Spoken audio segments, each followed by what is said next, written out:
how does a 14-year-old boy end up on the streets? So I don't think we would ever learn that unless we found out through you. so basically, what happened is fine if I start from like the beginning of my story. Sure. Let's hear it from the beginning. So when I was young, I lived with my mom and my dad. Right, I was born in Inglewood, and we moved around a lot. I think we landed in Lancaster for the last year, but I was living with my mom and my dad till I was 3. Right, so my dad was a drug addict and he was an abuser, and a bunch of things happened. And my mom called my aunt 1 month, and she said, "Help me! They're gonna take my kids away from me. They're gonna take my kids away from me. Can you get my kids?" And my aunt made a split decision. She said, "Yeah." So it was only supposed to be for 6 months, but we stayed longer than that. The weeks turned into days turned into weeks. Weeks turned into days. Fuck, I can't even remember. Like decades. I lived with her for 10 years, and everything was going good. Like, I went through a lot of stuff during that time, but I was still in a safe spot. I was in a safe situation. I was still going to school, but I was still getting into trouble. I was still stealing, I was still getting into trouble. I was still getting into fights for my siblings every day, so they didn't get their ass beat at school, And one day, I had ran away because I'm a habitual runaway, I done a lot the first time I ran away when I was 7, made it halfway down the block. This is the most recent time, and I just booked it. I said, I'm gone, So I left for like a week or so, and then halfway through that week, I was running across the 99-cent store because I was hanging out with some homeless people, right? And they were telling me, hey, we can get you a phone. So they gave me a fake ID.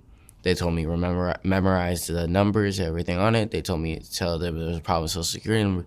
So I walked down the street, right? And I get there, and the guy who was doing it was not. He was walking back. I asked him, are you guys still doing the phone thing? He said, no. And the 99-cent store was across the street, right? So I said, yeah, sure. It's a 99-cent store. I'm just going to walk across, And the way the road was is that it's curved. So you can't really see anything coming in until it actually gets into the view of the road. And the cars, there's this like 18-wheeler parked right next to the road, so I couldn't see something coming inside. I run across the street. I look to my right, and I see an SUV coming 50 miles per hour. I got lucky. I should not be alive right now. I got hit from my right side. I grabbed on some bumper. We skid like 5 meters, and I was hospitalized for a week. No fractured bones, no broken bones. I was lucky. And then after that, I got home, and I asked my siblings, like, hey, do you guys miss me? They said nothing. That broke my heart, bro. So basically, some more time goes on, and this is, like, the worst part. This is where everything really started to go bad. I was getting a cup of noodle soup from the garage because we had a little pantry in our garage, like this locker, it had all our snacks in it. And I asked my uncle, can I go get the keys so I can open the padlock to get a cup of noodle soup inside? So I open the key, get the keys, open the padlock, go, and I walk into the kitchen. My sister's cooking burrito in the microwave, right? And we start arguing, and the arguing went further and further. And I had just gotten home from getting into a fight with a grown-ass man, so she didn't have to get her ass beat the next day. So I was already agitated, and she cut me like red, and I was like, fuck, I was already pissed. I was agitated. I wasn't doing what I was thinking. So I grabbed her, and I pinned her up against the cabinet, or wooden cabinet right next to us. And I reached behind in the drawer behind her. I put a knife to her throat. I said, do that again. Watch what happens. My uncle, my Theo Kenny, was in the backyard with his girlfriend and his friend. They came in. I had to stare down with my uncle for a hot minute, because I got bigger than him. It doesn't scare me no more. And he came in. He's like, what you doing? Do it again. Do it again. And my aunt came down. This was like when it really started to go bad. My tia Gloria, she came downstairs, right? And she saw what's going on. She's like, what the fuck? And I had no parent disciplinary. She slapped me across the face. No cuts, no bruises, no bleeding. This girl ran outside, and my aunt, being the Hispanic woman she is, 50-year-old Hispanic woman, she chased after her because that's just how she was raised. My sister already knew what was going to happen. She should have just taken it. But no, she ran outside, and my Theo Kenny was stopping my aunt from going outside after her in the backyard. Today's video is sponsored by Aura. It's a really important time to be talking about Aura because hackers have stolen the social security numbers of every American. Over 2.9 billion records were stolen from National Public Data, which offers personal information to employers, private investigators, staffing agencies, and others doing background checks. These stolen records include a person's full name, address, date of birth, social security number, and phone number, along with alternate names and birth date. And members of the hacker group have reportedly released this information for free online. I've had credit cards hacked, and I'm sure many of you have as well. If you weren't taking precautions with your personal information online before, this should be a huge wake-up call. You've never been more vulnerable online than you are right now. But I'm not too worried about it now because I use Aura. Aura alerts me if they find my phone number, email, or social security number on the dark web. They're going to let me know right away if anyone tries to use this information to access my credit or bank accounts. Plus, they give me up to $5 million in identity theft insurance should the worst case scenario happen. They also provide a bunch of other features to keep you safe online, all inside one app. I'm not leaving myself and my family vulnerable to data breaches. And if you don't want to either, you can go to aura.com/soft white underbelly to try 2 weeks for free. And now back to the video. I saw after in the backyard, and I tried to push through it, and he pushed it away because that was my great aunt, my dear Gloria, his mother, and he pushed her, and her first reaction was like, "Hey, you're my son. How could you do this to me? How could you do this to me? What happened? I raised you, mijo." This whole thing. And my sister takes the opportunity to run upstairs. She runs into her room. She locks the door. So my aunt goes upstairs. She's knocking on the door. And my sister called the police inside. She lied to police officers, said that my aunt kicked her in the stomach and slapped her several times across her face with her phone. That night I ended up getting arrested for the first time. I was in juvenile hall for like 2 weeks, I got lucky. I should have been facing at least 5 years because that's a strike charge, And I got out, and after I got out, I was supposed to do probation.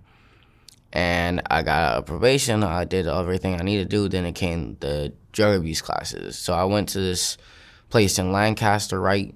There's this place in Lancaster,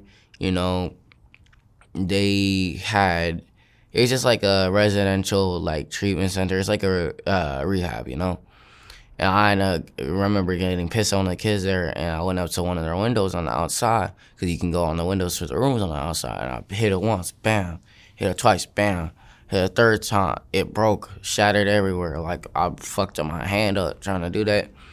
And I just did, because I didn't want to get caught by the cops again. I was not ready to do that again. And, I had walked down the street, right, and I met this group of skaters. And they were skating and shit. So I was like, "Hey, can I kill with you?" And then at the end of the day, they kept on trying to convince me to go back home.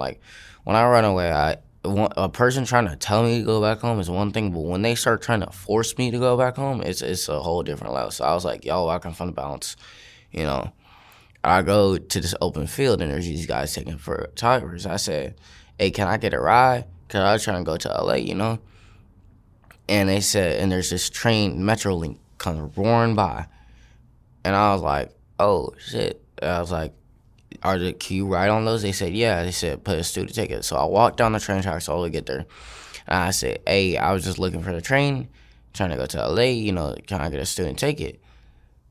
Yeah, and I didn't know how much it cost. Turns out the student ticket is free. So I rode all the way down to LA. I was in Skid Row for the first time. First couple of times I ran all the way to LA, I was in Skid Row, I met these group of Mexicans, and we were partying, But then in the morning, I got my aunt to come pick me up because it was just a little bit too much for me. We were using those balloons, the balloons that make you feel woozy and shit. And in the morning, I ended up throwing up. I called my aunt to come get me, and as we're riding back, she tells me, she hands me this paper. She said, "Read this." It was on the table when we got back home. I had the entire state looking for me, and noticed to remove me from the property. And, I got taken away from my aunt. I got put home in a group home in Rancho Cucamonga. Now, this group home, it was good at first, and I was chilling with the people there. And I dipped a couple of times from there. I went AWOL so many times from there. And there's this one kid, I kept on getting into fights with him. And eventually just turned into a problem where I was not going to deal with this. Like, I'm trying to get my school done. I'm trying to get this done. I have a bunch of shit that I need to do. I can't be doing that if a bunch of kids are trying to fight me all the time, you know? And, you know, I just, the last time, and then one day I said, nope, I'm done with this. Hopped on a train I brought one of the kids with me, one of the newer kids to the group home. Brought him with me, got him all the way down to Union Station and left him. And that's the first time I came to Venice because I went down to Inglewood. And this guy told me I should see Santa Monica, right? I was in Santa Monica for a little bit. And then I met this one woman at a McDonald's. Her name was Rain, you know? And Rain said, hey, I'm going to go to Venice. I just got a lot of money because I just met a guy at a bar some night. You know, he was walking by and he just handed me $130. He was drunk as fuck, you know? And she takes me all the way to Venice. We walked all the way down to Venice. And you know, it turns out the place that she wanted to stay, they need ID from both the people. So I just gave her $50. I said, you have a good night. You know, I continued getting to know her. After that, we became good friends. And then I'm walking around, and I meet up with this one fool. Like, I'm a very chatty person, so I like to get to meet people, right? I meet this one guy, and he said, you want to go to Trading Post? So we walked down to the Trading Post. And as we're passing through there's this art studio. They were doing a big-ass event called Astro Odyssey, right? And there's one guy, Brandon, I know him very well now. He's a close friend of mine. He says, hey, you want to help out? So I said, yeah, sure. I grabbed a broom. I started sweeping. I even painted, painted white paint on the bar, you know. And we had fun, you know. And then at the end of the day, I was asking Brandon, like, hey, I need a place to stay. And he gave me this trailer. You know, the trailer had kids and it had a working stove. It had lights, but it didn't have a bathroom, no nothing. It was tight. It's smaller than a doorway, you know. And that's where I stayed for a couple weeks. And then I decided to call my family, you know. I got a phone, got an Instagram, and I decided to call my family, you know. And that's when they screwed everything over for me. That's when when I started finally getting to know my mom came to my door. She opened up, said, oh, we're just going to go right back. We're going to come right back. Because the agreement was she's going to come. Your biological mom? My biological mother. So the agreement was she was going to come. She was going to say hi. She's going to meet me. And then she was going to leave. No, she took me with some of my deals and my deals. Wouldn't let me leave. Got emergency placement with them so I couldn't leave. Lied. And then she lied to me a whole bunch of times. We got in a bunch of arguments. And the worst part she did, she lied, said I was suicidal, got me sent to a psych ward for like 3 weeks, and just lied again just to get me back out, just so she can send me back my ass to DCS. She was gone from my life for 12 fucking years, and she just 12, 11 years, and just shows back up trying to fucking control my life. No, that's not how it works, bro. I told her this not how it works. And she was trying to get all of her kids back. I'm like, you know, you're about to get evicted. What makes you think you're going to be able to take care of, like, 5, 6 kids, bro? You're not going to be able to. You have to scratch some meat on the table, you know? I told her that. I said, I'm done. I got a squabble with her boyfriend. He's a 24-year-old dude, like, about 6'9". No, fucking with you. Not 6'9". Fuck with you. But he's about, like, 6'4", right?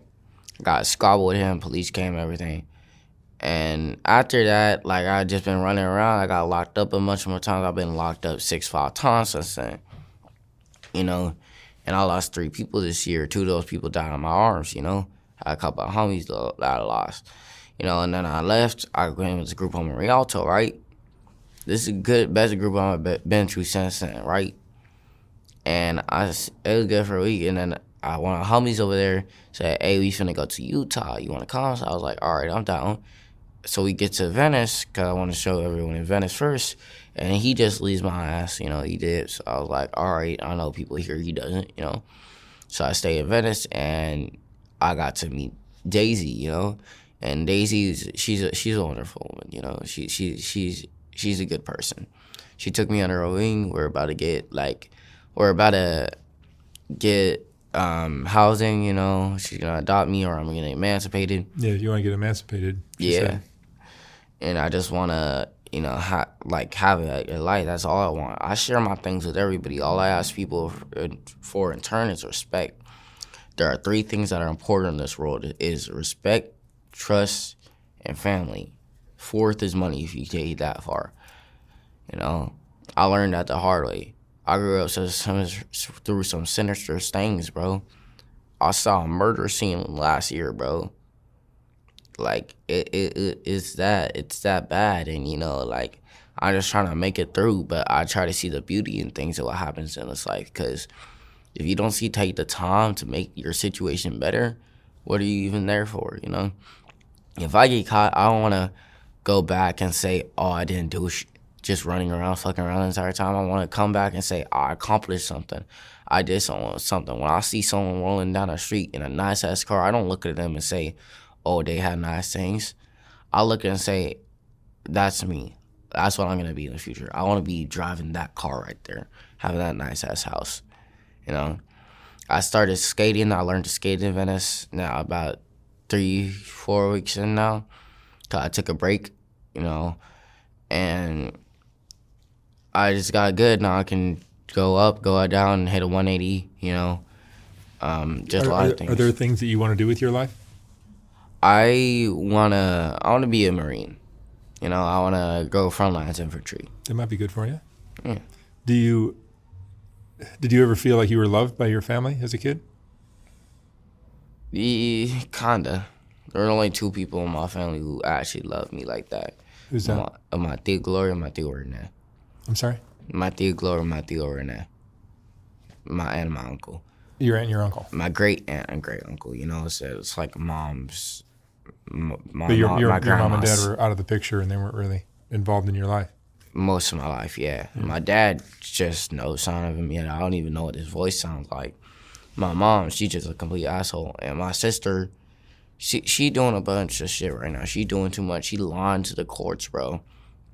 Everybody who's ever been nice for her, they're done something good for her, she backdoored them.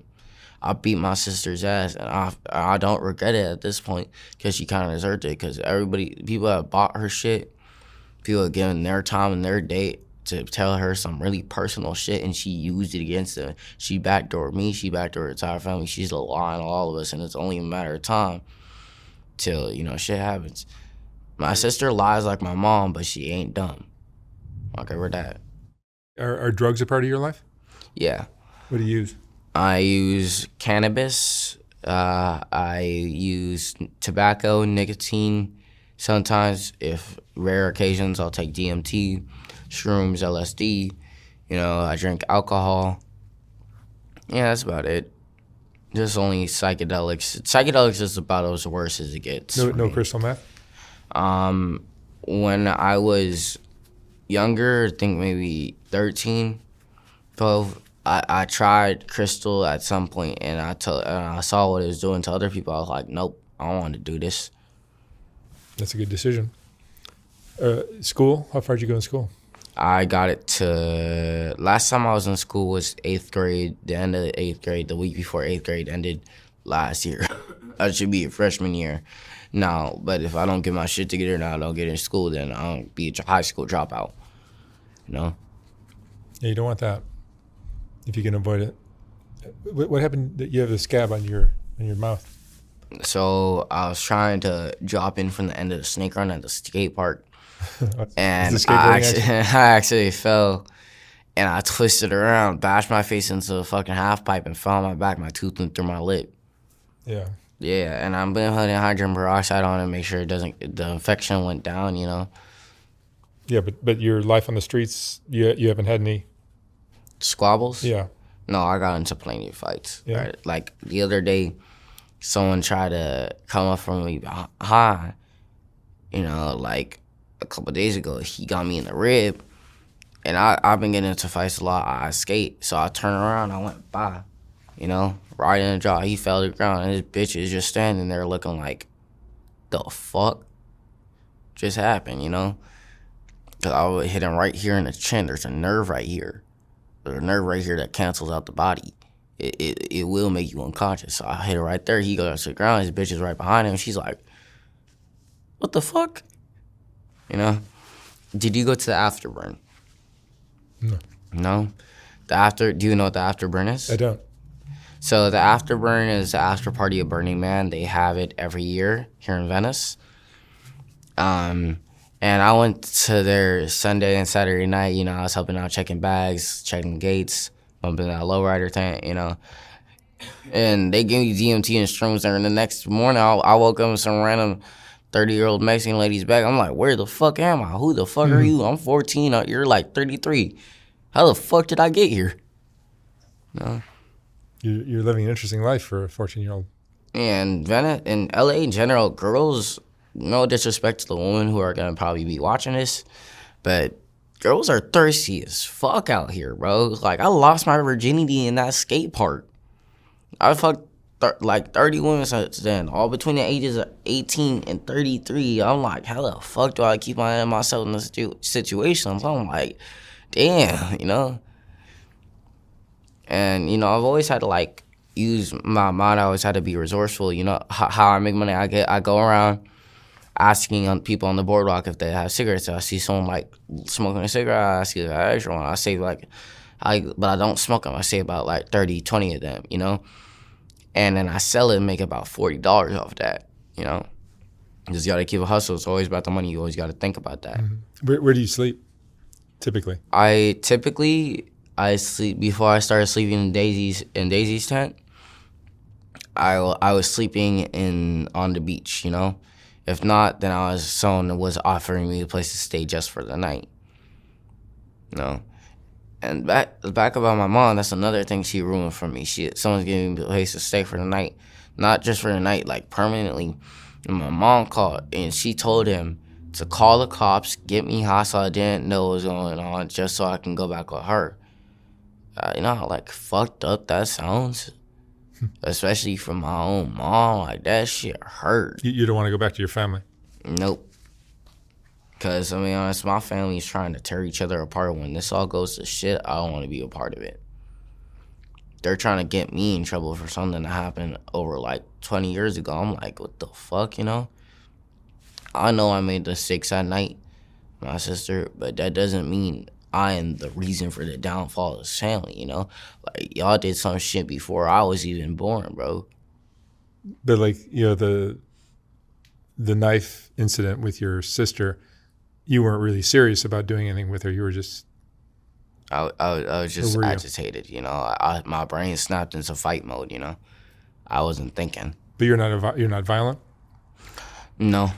Typically, I'm not violent. I try to avoid situations. Sometimes you are? I can be. Yeah. I can get very aggressive, but it takes a lot. Because I learned a lot of things, and violence, the only thing that violence is going to do is either... Well, living on the streets like this, you probably have to resort to violence sometimes. Yeah. I've had to throw sand in people's eyes before just to get them off me, you know? And it does get bad at here, you know? Like, homelessness is a really bad problem in California in general, but people got to take it under their understanding. A lot of these people who are out here on the streets, they've been through way more than we can even comprehend. So while you're sitting there in your soft, nice, white bed with both parents who get a warm meal every day, you always got to think there's someone struggling out here. So when people look down on homeless people on the streets, you know, I'm like, what the fuck, you know? Actually, they're not even homeless. Technically, homeless isn't even a thing. They're just going back to our roots. We've been sleeping on this earth before we had beds, had couches. So they're just living naturally. Good point. How would you compare Venice Beach to Skid Row? Venice Beach to Skid Row, the first thing is that the culture is very different. Yeah. People are a lot more laid back here, and a lot more people will care. But because Skid Row in general is just bigger, it's a lot harder to get things done. Like, the hustle is 24/7 there. You get to chill out here. But yet again, the culture is, like, just so much more vibrant in Venice Beach than it is in Skid Row. Yep. Like, Skid Row, you have to pay attention. Venice, you just have to look around, you'll find something. Yeah, a lot more snakes. Yeah. On Skid Row. Yeah. It's dangerous down there. And they had a lot of rats. I saw this massive ass rat, like, this big. I'm like, what the fuck? That's Skid Row? Yeah, I was like, this rat gotta be tasting like PCP or some shit, cause I don't know what I'm doing wrong. That rat is over there sitting in his little fucking hole in the wall, just going 20, 30, 50. Yeah. I was like, the fuck am I looking at right now? That rat taking steroids. I swear to God. Do you have friends? Yeah, I have a lot of friends. You do. You have people you trust? Yeah, mean, especially in Venice. Daisy seems cool. Yeah, I trust her. You know, a lot of these people here in Venice, I consider less of friends and more like family to me, you know? Lost Boys, all good, Daisy, Brandon, Old Leg, all of them people, Diablo, like everybody, I consider, they're like family to me, you know? Because I didn't really have my family. You know, a lot of these kids grow up and they just don't truly understand what's going on, the truth about everything. So it's easier to understand like why they act the way they do, but I'm also grateful at everything I went through. Because if I didn't go through everything I went through, you think I know everything I did now? No, I grew up in the hood, you know. I've been gangman like Ghost Town Chris, Pomona Avenue, North Side. You know, like I got jumped in by one of my own homies, you know. By a homeboy. I got jumped in by the homeboy, you know? And it's like, that's not what I want to do with the rest of my life. I don't want to be stealing. I don't want to be robbing, jacking niggas for their shit because I don't have nothing to feed myself. And that's just not the way I want to live my life. That's why I'm trying to get emancipated right now so I can stop dealing with all this bullshit. I start dealing with the system. What would you like to be doing right now? You want to go back to high school? Yeah, I want to go back to high school. I would like to be getting like my own place. I like to just live my life, you know. I just want to be able to be happy without any worrying. Like, say I'm smoking a cigarette walking down the block, right? Someone says, "Hey, why you smoking cigarettes, fool? You too young." And you know what I told them to that situation? Act like you weren't doing the exact same shit when you were my age. And they walk off. They don't say nothing because they know I'm right. I learned to pick up on certain cues. Like the other day, I was walking down with someone down the boardwalk because I have a conversation with them, and randomly they just go, "Well, you have a good day." I got the message that they had shit that they needed to do and they needed to leave it alone. No further words needed. I just walked off. You know, just you have to pick up on certain cues, certain respect. Like the respect is just the most important thing in this world. What kind of lessons are you learning living in the streets at 14? Some of the lessons that I'm learning is like, you know, you just gotta be careful. You just gotta be careful, like expect the unexpected, and don't get your hopes up until you know that thing is gonna happen for sure. Like even this, I wasn't getting my hopes up because I didn't know whether I'd actually be doing this or not. Like it could have been scheduled but never done, you know. Same thing with me getting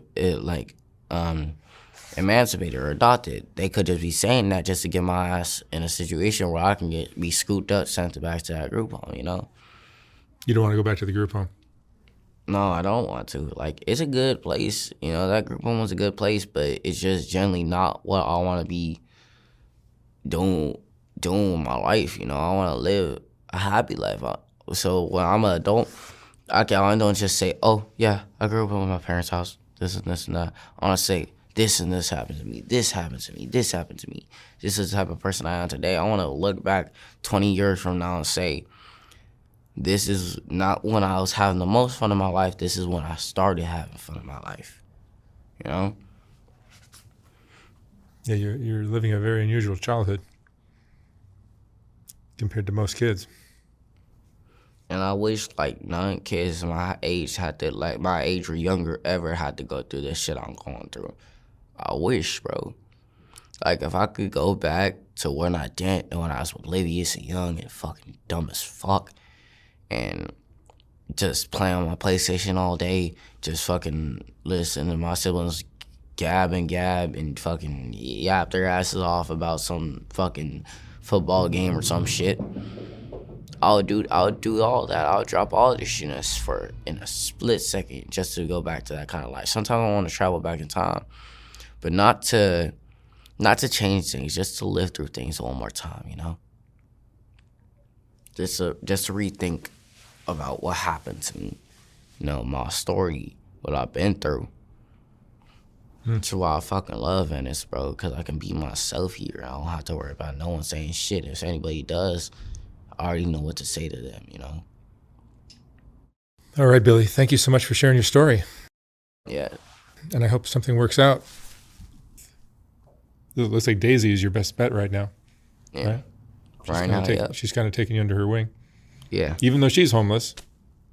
But that's better than nothing, I guess. At least I have someone. Yeah, that's true. All right. Thank you, Billy. Even though Soft White Underbelly consists of a lot of videos, it's really still a photography project to me. And if you appreciate the photography, sometimes it's difficult to enjoy it when it's scrolling down the screen, which is the only option I had in this horizontal format on YouTube. So last year we came out with the first Soft White Underbelly book, which is a collection of the best portraits from the thousands of interviews I've done. Each portrait in this book is accompanied by an interesting quote from the person's interview. Oh my God. There's more. Wow. These aren't as bad as I thought. I look like a witch.